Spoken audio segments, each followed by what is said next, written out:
Hi guys, SkyPoint here.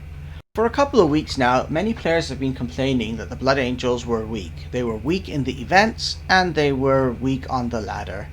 The devs had started making minor adjustments to Meros and Raldoron before, but now what we have seen is the full first balance pass for the Blood Angels.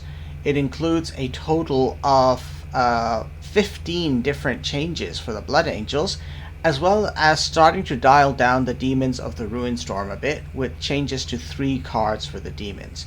In this video, we're going to take a look at what those changes are and what they mean. We start with the Blood Angels, and the first card we're going to look at is their Primarch, Sanguinus. Now, originally, Sanguinus was felt to be a little bit disappointing, because unlike many Primarchs, he actually lacked an active energy ability. The devs have tried to address that now, and so Sanguinus can now spend 1 energy to reveal a card in his opponent's hand. I personally feel that this is very underwhelming. It is not a good enough return for spending the entire action of your Warlord. This change would have been improved if he could act again after doing that, in which case you have a choice between playing other units or tactics, or looking through the enemy's hand. The one good thing about this change though is it is very thematic the way they've done it. In the lore, Sanguinus was known for having prophetic visions of the future, and that's basically what you're doing. You're spending 1 point of energy and you're seeing a card that's going to be played in the future against you. But as I said, just seeing 1 card a turn and not doing anything else with Sanguinus is really disappointing. I would have liked to see this ability repeatable many times. Okay, let's go on to Raldoron. As I said, Raldoron had been buffed once before, but now if we take a look at his card, as well as keeping his previous buff, meaning that when he kills a target with his ability, you give +1 attack and health to all adjacent units, you now see this new little text here, Arcane of Wisdom. This is a new one-off ability card which Raldoron starts the match with. It costs 2 energy, and it allows you to see a set of 3 random Blood Angels tactics. You get to choose one and add it to your hand. So it's not a bad ability. It's basically spend 2 energy and add a card to your hand. So it's kind of average as far as card creation drawing abilities are. It'll be interesting to see what change this makes for Raldoron. Honestly though, anything which helps you have a card in your hand is a buff, so this is, yeah, let's see how it goes. It's a pretty decent change for him, I guess. Alright, that's the Warlords dealt with. Let's start taking a look at the units. The first unit which we're going to see is Drakia Squad. So Drakia Squad is the Blood Angels' very cheap unit, and it previously had just the flank ability, which was fine, but it meant it was useless in the early turns of the game if the enemy Warlord had no troops on the board. Or if you're playing a no troop Warlord, Drakia Squad's special ability of having flank was it did nothing at all basically for you. So there's been a pretty nice buff to it. Drakia Squad now has flank, and if your opponent has no troops, meaning there's nothing they can actually hit with their flank ability, they gain fast, which means they can just attack the enemy Warlord directly. Which is not bad. Spend 1 energy, deal 2 points of damage to the enemy Warlord. These guys have suddenly become a lot more useful compared to how they were before. It's a pretty big buff for them. Our next contender is Clonatus Squad. So Clonatus Squad was the first of the drop pod troops we would see for the Blood Angels. If they managed to trigger their landing, they would turn into a very dangerous unit with 4 attack and 4 health. Their big problem though is while they were in their drop pod, they only had 1 point of health, meaning they were very easy to remove. All you would have to do is hit the drop pod with your Warlord, and then use an ability or a troop which would do 1 point of damage, and your Clonatus Squad problem would go away. So the devs have actually just moved Clonatus' stats around a little bit. After their landing gets triggered, they're still going to be 4 attack, 4 health. But their landing boost actually gives them less health than before, but they start with more health. So now they are a 2 health unit, meaning it's that little bit harder to kill them on the turn that they drop. So this was a good change, well deserved, a nice buff to this unit, which makes it much more attractive and usable. Our next contender is Melorus Squad. Where's Melorus Squad? They're down here. Alright, so Melorus Squad was designed to make your drop pod troops a bit more survivable. In its original incarnation, Melorus Squad did this by making it slightly undesirable to attack troops in drop pods. The problem is that the drop pod abilities of troops were almost always worth taking 2 points of damage to avoid. So Melorus Squad doing 2 points of damage wasn't doing all that much. So now it's been changed a little bit. While they are on the board, troops you put in play with drop pods gain +1 health. This is actually a really big buff, because what it means is Melorus Squad doesn't have to stay alive while the drop pod troops are on the board in order to have an effect. All you need to do is start a turn with these guys in play, put a couple of troops with drop pod down, and that troop will get buffed, and then at the end of your turn you can attack with Melorus Squad, and even if they die, the buff they gave remains. So this is actually, again, a pretty nice upgrade to the Blood Angels, and I think it's going to make drop pod builds much more viable than they've been before. Alright, we're moving on next to Amicus Squad. So Amicus Squad was always actually pretty decent, had a powerful landing ability. Its biggest drawback was if you pop the drop pod, they were also very easy to kill. Not quite as easy as Clonitus Squad, but Amicus Squad only had 2 health, meaning there were many ways they could be killed once the drop pod was broken. So now the devs have buffed them. Basically all they've done is added a point of health to them. So this is going to make them much more likely to survive even if the drop pod is broken open, which is a good change and a useful buff to these guys. Next up is an epic card, Eli Janus. So Eli Janus always had a pretty nifty ability. Like if he managed to survive his landing, he would become a 5 attack 3 health unit with sneak attack, which is really tricky. The problem is that all you had to do to avoid him turning into that beast was do 2 points of damage to his drop pod, and you would take no damage in return from the drop pod, and then he became underwhelming. He was a 4 cost unit with 5 attack and 3 health, which is just super average and not what you want in an epic card. Well, he's been buffed in a very useful way. The devs have played around with his abilities and stats, so he only has 2 points of health now, so he's easier to kill, but getting sneak attack is no longer dependent on pulling off his landing ability. So if he survives until your turn, he will have sneak attack, even if his drop pod's gone. But if the enemy fails to remove his drop pod, well, he's got a nifty ability there. He will stun the enemy Warlord, which can really upset the enemy's game. So I think Eli Janus has received a pretty useful buff without becoming overpowered. So I like what they did here. Next is Fervius Command Squad. So these guys I personally found very useful when I played the Blood Angels in the event, and they had a role in the attempts I had at a Blood Angels ladder deck, which fell apart because I don't have many of the legendary cards.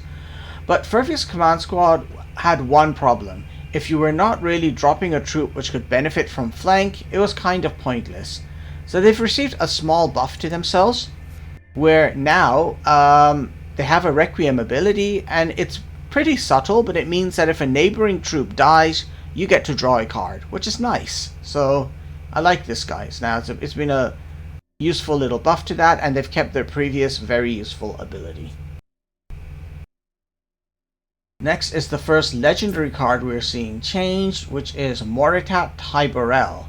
So Moritat Tyberel was always pretty handy, but again, his problem was that if you broke open his drop pod, he was a little bit too easy to kill for a 5 energy legendary unit, and the devs have made a very nice change here. They just increased his health slightly from 4 to 5, and I think that does make a fair bit of a difference. So a useful improvement to him, again, without making him very overpowered.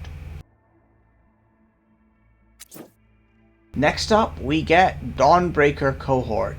This was one of my favorite units from the Blood Angels. They had such a powerful landing ability, but they shared the same issue that Moritat Tybel did, Moritat Tyberel did, which is that if you broke open the drop pod with only 4 health and coming in at the time when 6 energy cost units are in play, they died really easily. Again, a very small buff to them. They now have 5 health, and so that's going to make them survive that little bit longer. So I like these guys. Let's keep moving on, and we actually now reach Sanguinary Guard, which was actually the most powerful Blood Angels legendary. However, it was arguably too powerful. Like, it was the outstanding card in a troubled Blood Angels list. And Sanguinary Guard has actually received a very slight nerf. Instead of 7 health, it now has 6 health.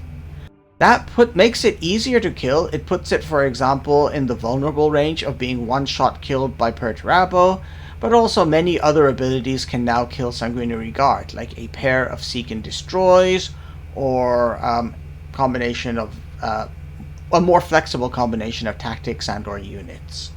So I think this was a good move because Sanguinary Guard was a little bit overpowered. While the rest of the Blood Angels deck sucked, yeah, I think it was fine to leave it like that. But now that there's some balance coming, well, balance cuts both ways, and the most powerful Blood Angels card needed to be tuned down a little. Next, Cloten Dreadnought. Now, I always liked Cloten Dreadnought. It came in with decent stats, and most importantly, a fantastic energy ability. And if you managed to get it to survive its drop pod, it had a very useful landing ability. However, the devs correctly felt that the card was a bit underwhelming compared to other high-cost epics, and so it's received a big buff. What's the big buff? Well, its stats are unchanged, but Bloodthirst is built into it always. You do not have to wait for its landing ability to trigger to get Bloodthirst, so even if the enemy destroys its landing pod, this thing has Bloodthirst. Which means in the next turn you can either attack with it twice, doing a huge damage, or potentially destroy 2 enemy troops with it. On top of that, it has gotten a very powerful landing ability, which is Cleave 2. Think about that now. If this thing's drop pod is not destroyed, it has 5 attack with Cleave 2 and Bloodthirst, meaning it can attack twice. Meaning Cloten Dreadnought can potentially do a total of 18 points of damage if its landing ability triggers. 10 damage to whoever it's attacking, and 4 damage to everything on both of its sides for bonus 8 points of damage in total. Cloten Dreadnought has become very, very powerful. Big buff to Blood Angels there. Speaking of big buffs, Crimson Paladins was kind of underwhelming for an 8 energy unit. Yeah, it had average stats and a Requiem ability, which meant it could gain Survivor when neighboring troops died, but it didn't do that much else for you, and the devs have fixed that. Crimson Paladins has everything it had before, but now it has a text ability, which is that whenever any other friendly unit is attacked, meaning the enemy Warlord, a unit on the board, your frontline units, Crimson Paladins deal 3 points of damage to the enemy attacking them. So this is a very good card now. I like it a lot.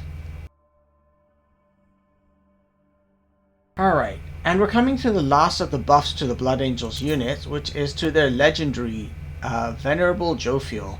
So Venerable Jophiel earlier had stats of 5 attack, 10 health, and he had a Requiem ability, so every time a neighboring troop died, he would increase his attack, and that could quickly become very, very powerful. The problem is that word could. Unless everything went well for you, Venerable Jophiel was a 9 cost unit with just 5 attack, and it's supposed to be legendary. Well, the devs have made some big changes to him. Let's take a look. So he now always has 9 attack. It doesn't go down, it doesn't go up. He still has his shield and his front line, but instead of a Requiem ability, what he now does is at the end of your turn, he creates a random Blood Angels card in your hand. I actually kind of like this ability. His stats are now good enough for endgame play, and also endgame is usually when you're running out of cards in your hand. And so Venerable Jophiel is going to try and fix one of the most common endgame problems. So I think this is a good add to the game. Alright, so that's the end of the buffs to the units, but we're not done with the Blood Angels. We have a couple of tactics which have also received buffs. The first of those is, where is it gone? Judgment of Angels. Now, Judgment of Angels was originally a 3-cost tactic, which gave flank to all units in your hand. And the idea over there was that if you had a lot of troops with in your hand with drop pods, you could give them flank, and that meant they could activate their landing ability as soon as they went into play. The problem is that it was very situational, and you're spending quite a lot of energy for that ability. And so the devs have made a very nice adjustment to Judgments of Angels, which changes it a lot. First of all, they cut its energy cost down from 3 to 2, which makes it less painful to do. Secondly, now what they've done is they made it a bit less situational. It will now give flank to a single Space Marine unit only, as it won't affect vehicles with drop pods. But most importantly, it draws a card, which suddenly makes it totally worth playing, because it's 2 energy and draw a card from your deck, and gain a handy ability which you can drop on a drop pod troop you just put in play this turn. So this is very good. Obviously, it's going to have fantastic synergy with, where's it gone down here? Eli Janus now. Where for 6 energy, you can put Eli Janus in play, then give him flank, attack an enemy unit, hopefully killing it, and then stunning the enemy warlord. Wow, what a combo. And the last card of the Blood Angels which was changed was Hermia. So this was the tactic which would permanently boost your drop pod health for the rest of the match, but it was also a very expensive tactic. Coming in at 3 energy, it basically meant your 3 energy turn was kind of dead. Yes, you would boost your future troops, but you got nothing else. Hermia's had a simple fix made to it. You now draw a card after you play it, which suddenly makes it a lot more worth doing. I always say that drawing a card is always worth 2 points of energy. So basically now you're drawing a card for 2 points and for 1 bonus point of energy on top. For the rest of the match, you're buffing your drop pod troops, which I think is a good move. Alright, so that's the end of the Blood Angels buffs. My thoughts? I think in general they've made them a lot more playable. I would have liked to see a better improvement on Sanguinius, but I think the devs might be being cautious, trying to see if with the rest of the deck improvements, if Sanguinius himself gets a bit out of control or not. Overall, I've seen mixed reaction on the Discord to the Blood Angels changes. Some people are complaining that the Blood Angels are still not that great, they're still underwhelming compared to others, and other people are saying that, you know what, they've become much more competitive now. So I think it just comes down to the decks that you build. Alright, try the Blood Angels changes out, let me know what you think, I'd be curious to hear.